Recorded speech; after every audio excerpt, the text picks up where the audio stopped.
Hi friends, ನಿಮ್ಮೆಲ್ಲರಿಗೂ ಕೂಡ ನಿಮ್ಮದೇ ಆಗಿರ್ತಕ್ಕಂಥ ಯೂಟ್ಯೂಬ್ ಚಾನಲ್ ಸ್ಟಡಿ ವಿತ್ ಪರಶುರಾಮ್ಗೆ ಸ್ವಾಗತ ಅಂತ ಹೇಳ್ತಾ ಇಂದಿನ ವಿಡಿಯೋದಲ್ಲಿ ನಾನು PST GPT ಮತ್ತು HSTRಗೆ ಸಂಬಂಧಪಟ್ಟಂತೆ ಆನ್ಲೈನ್ ಅರ್ಜಿಗಳನ್ನು ಪ್ರಾರಂಭವಾಗಿದೆ. ಸೊ ನೀವೆಲ್ಲ ಯಾವೆಲ್ಲ ದಾಖಲಾತಿಗಳನ್ನು ಮಾಹಿತಿಗಳನ್ನು ನಿಮ್ಮ ಜೊತೆಯಾಗಿ ಇಟ್ಕೊಳ್ಬೇಕು ಮತ್ತು ಅಪ್ಲಿಕೇಶನ್ ಕಾಪಿ ಹೇಗಿದೆ ಅನ್ನೋದನ್ನು ನಾನು ಈ ವಿಡಿಯೋದಲ್ಲಿ ತೋರಿಸ್ತಾ ಇದ್ದೀನಿ. ಇದು ಒಂದು ಡಮ್ಮಿಯಾಗಿ ಅಪ್ಲಿಕೇಶನನ್ನು ಪೋಸ್ಟ್ ಹಾಕಿದ್ದಾರೆ.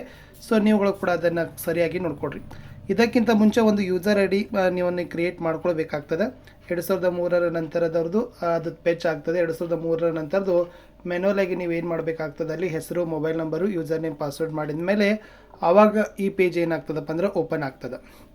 ಓಕೆ, ಸೊ ಫಸ್ಟಿಗೆ ಅಭ್ಯರ್ಥಿ ಹೆಸರು ನೀವು 2003ರ ನಂತರ ಇದ್ದರೆ ಆಟೋಮೆಟಿಕ್ಕಾಗಿ ಏನಾಗ್ತದಪ್ಪ ಅಂದ್ರೆ ಹೆಸರು ಬರ್ತದೆ. ಸೊ ನೀವು ಅಲ್ಲಿ ಏನು ಮಾಡಿ ಅಂತಂದರೆ ನಿಮ್ಮ ಹೆಸರುಗಳನ್ನು ಟೈಪ್ ಮಾಡಿ ಕ್ಯಾಪಿಟಲ್ ಲೆಟರ್ಸಲ್ಲಿ. ಲಿಂಗ ಇದೆ, ನಿಮಗೆ ಅನ್ವಯಿಸ್ತಕ್ಕಂಥ ಲಿಂಗವನ್ನು ಆಯ್ಕೆ ಮಾಡಿ. ನೆಕ್ಸ್ಟ್ ಫಾದರ್ ನೇಮ್ ಇದೆ, ತಾಯಿಯ ಹೆಸರು ಇದೆ, ಜನ್ಮ ದಿನಾಂಕ, ಡೇಟ್ ಆಫ್ ಬರ್ತ್ ಇದೆ, SSLC ಮಾರ್ಕ್ಸ್ ಕಾರ್ಡ್ನಲ್ಲಿ ಇದ್ದಂಗೆ. ಆಮೇಲೆ ಡ್ರಾಪ್ ಡೌನ್ ಬಾಕ್ಸ್ದಿಂದ ಏನು ಮಾಡಿ ರಿಲಿಜನನ್ನು, ಧರ್ಮವನ್ನು ಆಯ್ಕೆ ಮಾಡಿಕೊಳ್ಳಿ. ವೈವಾಹಿಕ ಸ್ಥಿತಿ ಕೇಳಿದ್ದಾರೆ, ವಿವಾಹಿತ, ಅವಿವಾಹಿತ, ಆಮೇಲೆ ವಿವಾಹ ವಿಚ್ಛೇದಿತರು, ಪತಿ ಅಥವಾ ಪತ್ನಿ ಹೆಸರನ್ನು ಕೇಳಿದ್ದಾರೆ, ಆಧಾರ್ ಅಥವಾ ನೋಂದಣಿ ಕಾರ್ಡನ್ನು ಕೇಳಿದ್ದಾರೆ, upload address proof, voter ID, Aadhaar card ಅಂತ ಕೇಳಿದ್ದಾರೆ. ಇದನ್ನು ಅಪ್ಲೋಡ್ ಮಾಡಲೇಬೇಕು. ಓಕೆ, ನಿಮ್ಮ ವಾಸಸ್ಥಳ ಪತ್ರವನ್ನು, ಅದು ವೋಟರ್ ID, ಆಧಾರ್, ಡ್ರೈವಿಂಗ್ ಲೈಸೆನ್ಸನ್ನು ಅಪ್ಲೋಡ್ ಮಾಡಬೇಕು. ಇದು 1 ಡಾಕ್ಯುಮೆಂಟ್ಸ್ ಆಯಿತು, ನೆನಪಿಟ್ಕೊಡ್ರಿ. ಆಮೇಲೆ ಅದರದ್ದು ಆಧಾರ್ ನೋಂದಣಿ ಸಂಖ್ಯೆಯನ್ನು ನಿಮಗೆ ಇಲ್ಲಿ ಏನು ಮಾಡಿದ್ದಾರೆ ಕೇಳಿದ್ದಾರೆ. ನಿಮ್ಮ ಮನೆ ಅಂಚೆ ವಿಳಾಸವನ್ನು ಹಾಕಬೇಕಾಗ್ತದೆ. ಸೊ ಮನೆ ಯಾವ ಮನೆ ಸಂಖ್ಯೆ, ಗ್ರಾಮ, ಪಟ್ಟಣ, ಆಮೇಲೆ ನಗರ, ಅಲ್ಲಿ ತಾಲೂಕನ್ನು ಬರೀರಿ, ಜಿಲ್ಲೆಯನ್ನು, ತಾಲೂಕು ಎಲ್ಲ ಬರೋದು. ಇಲ್ಲಿ ರಾಜ್ಯ ಕರ್ನಾಟಕವನ್ನು ಆಯ್ಕೆ ಮಾಡಿ, ಜಿಲ್ಲೆ ಹಾಕಿ, ತಾಲೂಕನ್ನು ಇಲ್ಲಿಂದ ಡ್ರಾಪ್ ಡೌನ್ ಮಾಡಿ, ಇಲ್ಲಿ ನೀವೇನು ಮಾಡಬೇಕು ಪಿನ್ ಕೋಡನ್ನು ಹಾಕಬೇಕು. ಆಮೇಲೆ ಇದೇ permanent address, postal address same ಆಗಿತ್ತಂದರೆ ಎಸ್ ಅಂತ ಹಾಕಿದರೆ ಆಟೋ ಪೇಜ್ ಆಗ್ತದೆ. ಅಥವಾ ನೀವು ಫಾರ್ ಎಕ್ಸಾಂಪಲ್ ವಾಸಸ್ಥಳ ನಿಮ್ಮ ಸ್ವಂತ ಊರು ಬೇರೆ ಇತ್ತು, ನೀವು ಬೇರೆ ಕಡೆ ಕೆಲಸ ಮಾಡಿದ್ರಂದರೆ ಇದು ತಾತ್ಕಾಲಿಕವಾಗಿ ನೀವೇನು ಮಾಡಬೇಕು, ಈ ವಿಳಾಸವನ್ನು ತೊಗೋಬೇಕು. ಇಲ್ಲಿಗೆ ಫಸ್ಟ್ ಸಬ್ಮಿಷನ್ ಮಾಡಿದ್ರೆ ನಿಮ್ಮ ವೈಯಕ್ತಿಕ ವಿವರಗಳು ಏನಾಗ್ತಾವಪ್ಪ ಅಂದ್ರೆ ಎಸ್ ಅಪ್ ಪೋರ್ಟಲ್ಗೆ ಹೋಗ್ತದೆ. ಏನು ಕೊಟ್ಟಿದ್ದಾರೆ ನೋಡಿ, personal detail, reservation, education, professional education, TET, post, photo and sign, declaration, payment print. Yes, ಇವುಗಳನ್ನು ಹಂತವಾಗಿ ನೀವೇನು ಮಾಡಬೇಕು, ಅರ್ಜಿಗಳನ್ನು ಭರ್ತಿಯನ್ನು ಮಾಡಬೇಕು. ಇಲ್ಲಿ ನೀವು GM ಹೊರತುಪಡಿಸಿ ಬೇರೆ ವರ್ಗವನ್ನು ಕ್ಲೇಮ್ ಮಾಡಲು ಬಯಸ್ತೀರಾ ಅಂತ ಕೇಳಿದ್ದಾರೆ. ಓಕೆ, ನೀವು ಸಾಮಾನ್ಯ ವರ್ಗವನ್ನು ಹೊರತುಪಡಿಸಿ ಯಾವ ರಿಸರ್ವೇಷನನ್ನು ಕ್ಲೇಮ್ ಮಾಡ್ತೀರಿ, ಅಲ್ಲಿ ಎಸ್ ಅಥವಾ ನೋ ಇದೆ. ಎಸ್ ಅಂತಂದರೆ RD ಸರ್ಟಿಫಿಕೇಟ್ ಬರ್ತದೆ. ನೀವು ಯಾವ ಕಾಸ್ಟ್ ಹಾಕ್ತೀರಿ ಆ ಕಾಸ್ಟ್ದು ನೀವು ಸೆಲೆಕ್ಟ್ ಆದರೆ ಸಿಂಧುತ್ವ ಕೊಡಲೇಬೇಕು. ನೀವು GM ಅಲ್ಲಿ ಸೆಲೆಕ್ಷನ್ ಆದರೂ ಕೂಡ ನೀವು ಕೊಡಲೇಬೇಕು. ಎಸ್, ಇಲ್ಲಿ ಹೇಳಿದ್ದಾರೆ central OBC certificate will not be accepted to claim category. ಇಲ್ಲಿ ಕೇಂದ್ರ ಸರ್ಕಾರ ಕೊಡ್ತಕ್ಕಂಥ ಅನೆಕ್ಸರ್ ಎಯ ಜಾತಿ ಪ್ರಮಾಣ ಪತ್ರವನ್ನು ಈ ನೇಮಕಾತಿಗೆ ಪರಿಗಣಿಸೋದಿಲ್ಲ. SC migrant certificate will not be accepted claim category. So SC ಅವರ ವಲಸೆ ಪ್ರಮಾಣ ಪತ್ರ ಇರ್ತದಲ್ಲ, ಅವರು ಕೂಡ ಇಲ್ಲಿ ಏನು ಮಾಡೋದಿಲ್ಲ, ಆ ಸರ್ಟಿಫಿಕೇಟ್ಗಳನ್ನು ಸಹಿತ ಅವರು ತಗೊಳ್ಳೋದಿಲ್ಲ ಅಂತ ಹೇಳಿದರೆ ಯಾವ ಕ್ಯಾಟಗರಿ ಸಂಬಂಧಪಡ್ತದೆ ಉಪಜಾತಿಯನ್ನು ನೀವು ಆಯ್ಕೆ ಮಾಡಬೇಕು. Next, enter correct RD number two claim income ಅಂತ ಕೇಳಿದ್ದಾರೆ. ಸೊ ಇಲ್ಲಿ SC ST ಕ್ಯಾಟಗರಿ 1 ಹೊರತುಪಡಿಸಿ ನೀವೇನು ಮಾಡಬೇಕು, 8 ಲಕ್ಷಕ್ಕಿಂತ ಮೇಲೆ, 8 ಲಕ್ಷಕ್ಕಿಂತ ಕಡಿಮೆ. ಸೊ ನಿಮ್ಮ ಏನು ಮಾಡಬೇಕು, ಆದಾಯವನ್ನು ನೀವು ಇಲ್ಲಿ ಏನು ಮಾಡಬೇಕು, ಚಾಯ್ಸ್ ಮಾಡಬೇಕು. 8 ಲ್ಯಾಕ್ ಅಬೋವ್ ಬರ್ತಂದರೆ GM ಬಂದೇ ಬರ್ತದೆ. ಓಕೆ, ಸೊ ಇದು ಕೂಡ ನಿಮಗೆ ಗೊತ್ತಿರಲಿ. ಇನ್ನು ಫಿಸಿಕಲಿ ಚಾಲೆಂಜ್ಡ್ ಕೇಳಿದ್ದಾರೆ, ದೈಹಿಕ ವಿಕಲನಚೇತರು ಎಸ್ ಅಥವಾ ನೋ, ನಿಮ್ಮ ಅಂಗವಿಕಲತೆಯ ಸ್ವರೂಪ ಕೇಳಿದ್ದಾರೆ. ಓಕೆ, ನಿಮಗೆ ಸ್ಕ್ರೈಬ್ನ ಅವಶ್ಯಕತೆ ಇದೆ ಅಂತ ಕೇಳಿದ್ದಾರೆ.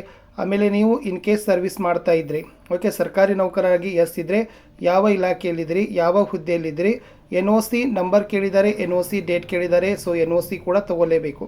ಓಕೆ, ಸೊ ಅವ್ರು ಹೇಳಿದರು NOC ವೆರಿಫಿಕೇಷನ್ ಟೈಮಲ್ಲಿ ಕೊಡಿ ಅಂತ ಹೇಳಿದರು. ಬಟ್ ಇವಾಗ ಅಪ್ಲಿಕೇಶನಲ್ಲಿ ಏನು ಮಾಡಿದ್ದಾರೆ ಅಂದರೆ ಅವರು ಕೊಟ್ಟಿದ್ದಾರೆ. ಕರ್ನಾಟಕ ಪ್ರದೇಶ ವ್ಯಾಪ್ತಿಯ ನೇಮಕಾತಿಯಲ್ಲಿ ಮೀಸಲಾತಿಯನ್ನು ಕ್ಲೇಮ್ ಮಾಡುತ್ತೀರಾ ಅಂತ ಕೇಳಿದ್ದಾರೆ. 371Jಗೆ ಸಂಬಂಧಪಟ್ಟಂತೆ ಅದು ಎಸ್ ಅಥವಾ ನೋ ಅಂತ ಇದೆ. ಆಮೇಲೆ ನೆಕ್ಸ್ಟ್, ನೀವು 1ನೇ ತರಗತಿಯಿಂದ 10ನೇ ತರಗತಿವರೆಗೆ ಕರ್ನಾಟಕ ಗ್ರಾಮೀಣ ಪ್ರದೇಶದಲ್ಲಿ ರೂರಲ್ ಇದೆ. ಸೊ ನೀವು ರೂರಲ್ ಕೋಟಾ ಬೇಕು ಅಥವಾ not claim rural quota. Rural quota ಹಾಕಿದರೆ ಮೇಲುಸ್ತರಕ್ಕೆ ಸೇರಿಲ್ಲ ಅಂತ ನಮೂನೆ 1ರ ಪ್ರಮಾಣ ಪತ್ರ ಪಡಿಬೇಕು. ಅದು ಕೂಡ ನಿಮಗೆ ಗೊತ್ತಿರಲಿ. ಓಕೆ, ಇನ್ನು ನೆಕ್ಸ್ಟ್, ಕನ್ನಡ ಮಾಧ್ಯಮದಲ್ಲಿ ವ್ಯಾಸಂಗ ಮಾಡುತ್ತೀರಾ, ಎಸ್ ಅಥವಾ ನೋ ಇದೆ. ಮಾಜಿ ಸೈನಿಕ ಇದೆ. ಸೊ ಮಾಜಿ ಸೈನಿಕ ಇದ್ದರೆ ಸೇವೆ ಸಲ್ಲಿಸಿದ ವರ್ಷಗಳನ್ನು ಹಾಕಬೇಕು. ನೀವು ಸೈನಿಕರ ಅವಲಂಬಿತರೆ ಅಂತ ಕೇಳಿದ್ದಾರೆ. ಹಾಗಾದರೆ ಅವರ ಸಂಬಂಧ ಏನು, ಯೋಜನಾ ನಿರಾಶ್ರಿತರು ಎಸ್ ಆರ್ ನೋ, ಅದನ್ನು ಯಾವ ವರ್ಷಗಳಲ್ಲಿ ಅದನ್ನು ಏನು ಮಾಡಿದ್ರಪ್ಪ ಅಂದರೆ ಅಧೀನಕ್ಕೊಳಪಡಿಸಿದ್ರು ಅನ್ನೋದನ್ನು ಕೇಳಿದ್ದಾರೆ. ಅದನ್ನು ನೀವು ಬರೀಬೇಕು. ಓಕೆನಾ, ಟೈಪ್ ಮಾಡಬೇಕು, ಅಲ್ಲಿ ಇದೆ.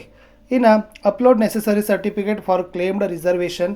ಸೊ ನೀವು ಯಾವೆಲ್ಲ ಸಮತಲ ಮೀಸಲಾತಿಗಳನ್ನು ಬಯಸ್ತೀರಿ ಅವೆಲ್ಲ ಸರ್ಟಿಫಿಕೇಟನ್ನು ನೀವು ಏನು ಮಾಡಬೇಕು, ಸ್ಕ್ಯಾನ್ ಮಾಡಲೇಬೇಕು. ಅವ್ರು ಹೇಳಿದ್ದಾರೆ file less than 500 KB, 500 KB ಒಳಗಡೆ ಇರಬೇಕು. ಆಮೇಲೆ ಮೀಸಲಾತಿಗನುಸಾರ ಅಗತ್ಯವಾದ ಪ್ರಮಾಣ ಪತ್ರವನ್ನು ಅಪ್ಲೋಡ್ ಮಾಡಲೇಬೇಕು. ಓಕೆನಾ. ಫಸ್ಟ್ ಗ್ರಾಮೀಣ ಮೀಸಲಾತಿ ಫಾರ್ ಎಕ್ಸಾಂಪಲ್ ನೀವು 2, 3 ಇತ್ತಂದ್ರೆ ಒಂದರ ಕೆಳಗಡೆ 1, 2, 3 ಇಟ್ಕೊಂಡು ಪ್ರತಿಯೊಂದು ಸ್ಕ್ಯಾನ್ ಮಾಡಿ 500 KB ಮಾಡಿಕೊಂಡು ಅದ್ರ ಮೇಲೆ ರೂರಲ್ ಸರ್ಟಿಫಿಕೇಟ್ ಅಂತ ಬರೆದು ಅಪ್ಲೋಡ್ ಮಾಡಿ. ಓಕೆ.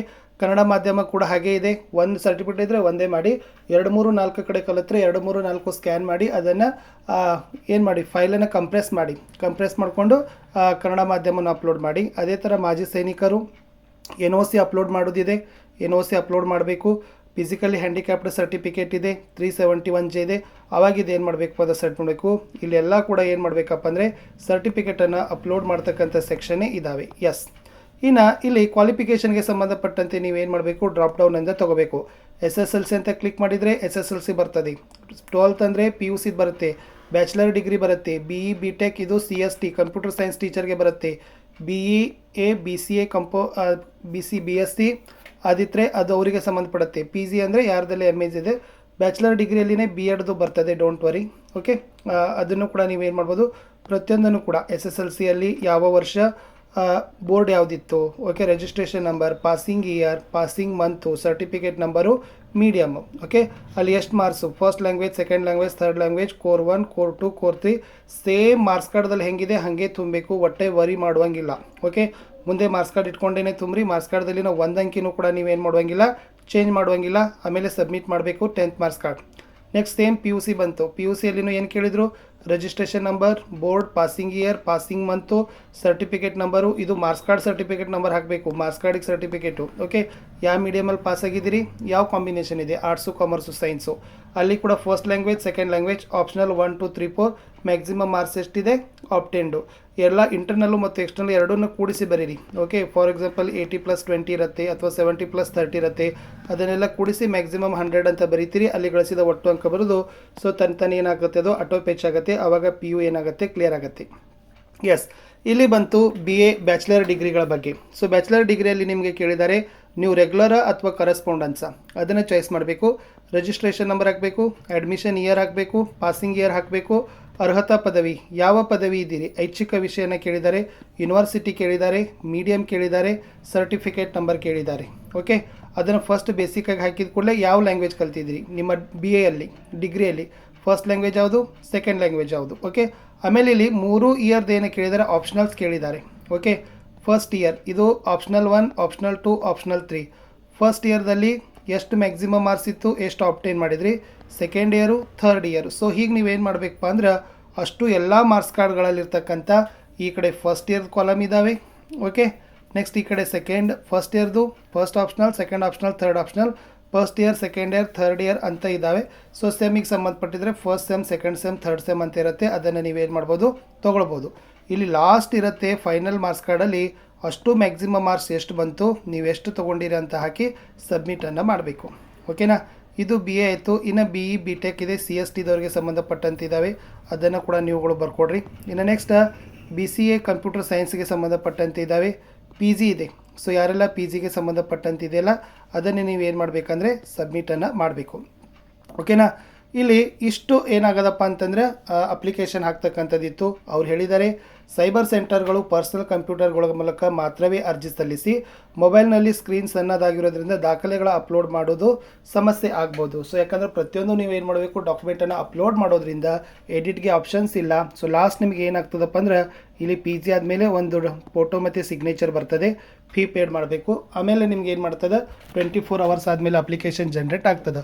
ಅಂತೂ ಇಂತೂ ಅಪ್ಲಿಕೇಶನ್ ಬಗ್ಗೆ ತಿಳಿತು ಅಂತ ಹೇಳ್ತಾ ಲೈಕ್, ಶೇರ್ ಮತ್ತು ಸಬ್ಸ್ಕ್ರೈಬ್ ಮಾಡೋದನ್ನು ಮಾತ್ರ ಮರೆಯದಿರಿ. ಹೆಚ್ಚಿನ ವಿಡಿಯೋಗಳು ನಮ್ಮ ಯೂಟ್ಯೂಬ್ ಚಾನಲ್ದಲ್ಲಿದ್ದಾವೆ, ಅವುಗಳನ್ನು ನೋಡಿ. Good luck.